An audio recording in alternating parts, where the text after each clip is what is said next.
Almost a year ago, Sonoff launched the NSPanel, a hackable and flashable smart touch display that can be used to control all of your smart home devices from one location for a relatively affordable price. But now they have launched a brand new Pro version, which should mean that it's a better product than the original, right? Thank you to Ugreen for sponsoring this video. The Ugreen Nexode is a 6-in-1 charger capable of outputting a massive 200 watts of power. There's 4 USB Type-C ports with an additional 2 USB-A ports with support for all of the main fast charging technologies like Power Delivery 3.0 and Quick Charge 4.0.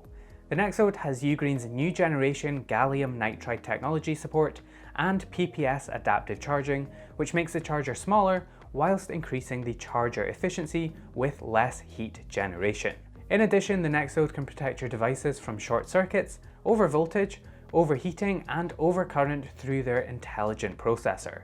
You can charge 6 devices simultaneously with a combined output of 200 watts, and the Nexode sports a 2-meter detachable power cord so that you can charge your devices pretty much anywhere. Check out the Ugreen Nexode 200 watt charger with the link in the video description. Full transparency, as always, Sonoff did provide the NSPanel Pro to me for this review. So let's firstly get the specs and features out of the way first before we dig into this.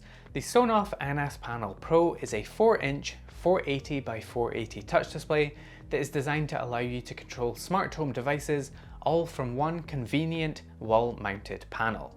It runs Android, has a built-in Zigbee hub allowing you to control Zigbee devices directly from the panel itself, can be integrated with Home Assistant, works without internet access and can be used as a 2-way intercom solution with the built-in speaker and microphone.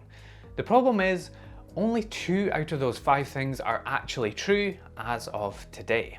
Sonoff lists a ton of actually great features on their website for the NSPanel Pro, particularly the Home Assistant integration and the 2-way intercom, but the vast majority of the things that they mention aren't even available yet, with them just saying it's coming in a future version or just coming in the future. If we scroll down the list of features available on the NSPanel product page, out of the 20 features listed, more than half of them, 12 to be exact, are not currently available. 12 features. At what point do we just call this what it really is, a beta product at best? In fact, at least with beta products, you can usually use the features talked about, they just may have some bugs with them. This doesn't even do that. I can understand launching a product with 1, maybe 2 features at most not included and promised in future software updates, and even then I wouldn't recommend buying a product based on future updates, but 12 missing features is an absolute joke. It's not even like these things are minor missing features. The Home Assistant integration is a huge feature, the Intercom feature is huge, third-party support is huge. Like, come on guys, why did you even launch this product with half-baked software? In fact, it's not even half-baked. Putting aside the severe lack of software for now, using the NSPanel Pro is a decent and familiar experience to the original non-Pro version. You can access different screens by swiping left and right through the pages, and a swipe down from the top will give you access to the settings. The interface is a nicer and more polished version because it's using Android this time, and although the gesture response isn't perfect and misses occasionally, the display looks much more pleasing to my eyes than the original did, thanks to its extra 40% more pixels plus extra ½ inch of size, which I'm told makes all of the difference. You can also add cameras to the display too, which can then be brought up on the main UI, including RTSP cameras, which is a really cool addition. Problem is that for me, it just didn't work well at all. I was able to add the camera no problem, but the resulting image would give me literally 1 frame every 10 minutes, even when using the lowest substream of my camera. Maybe it's just the cameras I'm using though, so your mileage may vary. If you swipe down from the top, you can also add Zigbee devices directly to the panel itself using the inbuilt Zigbee gateway, assuming they are Sonoff or Philips Hue devices, because that's all it supports right now out of the box. Once you add these devices, you can then tap to control them from the main page, which to be fair does work pretty well, and then depending on the device, it will give you different options for control. Although I do think that they have a bit of work to do here when it comes to smart bulbs to fix the color shown on the display versus what the actual light bulb shows, because that's definitely not right. The Zigbee controller does seem nice on the surface, but I can't help but wonder what the point of it really is.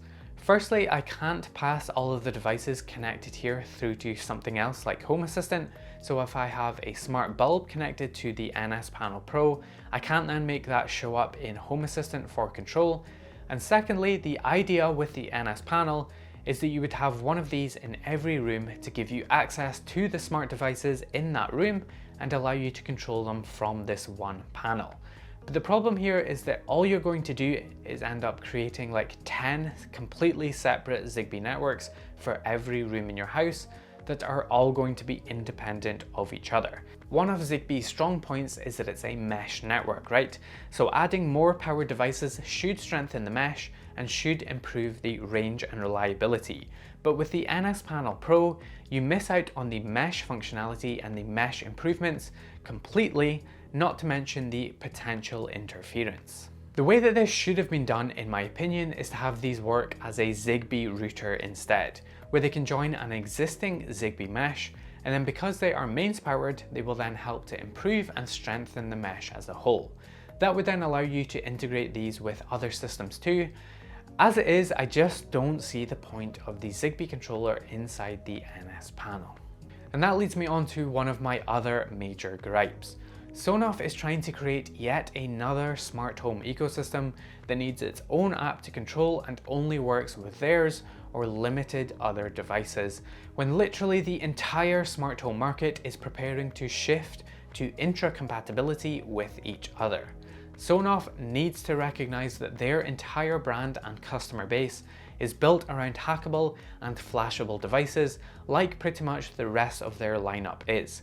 People buy Sonoff devices because you can easily install your own firmware onto them and connect them straight into Home Assistant or do whatever you want with the hardware.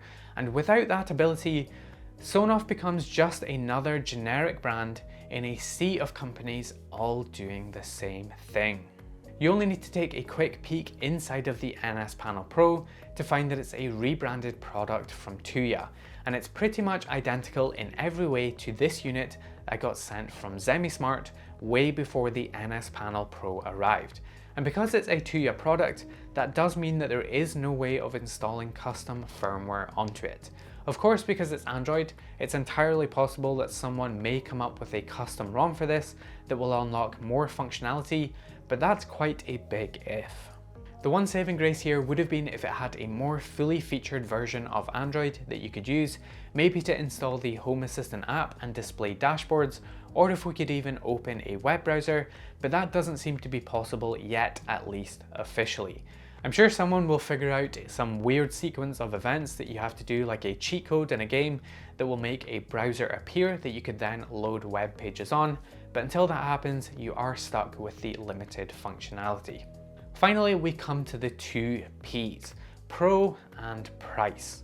The use of Pro in the name here indicates an upgrade or an improvement over the non-Pro version, but I would argue that the original is more useful in its current state.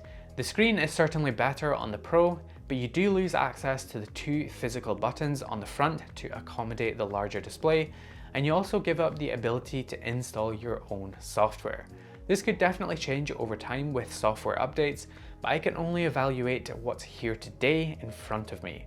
It's also really quite expensive at $80 on the early bird price, with Sonoff saying it will rise to $120 after.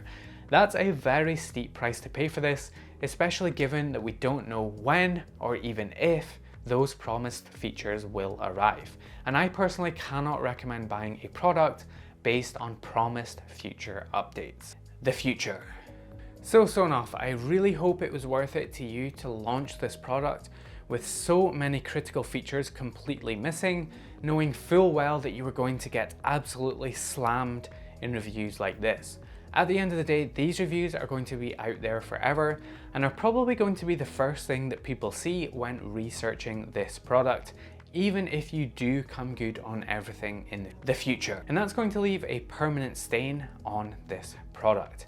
In my humble opinion, you would have been much better off delaying this product until it was actually ready for prime time, because the state this product is in right now, I cannot recommend anyone spends their hard-earned money buying one.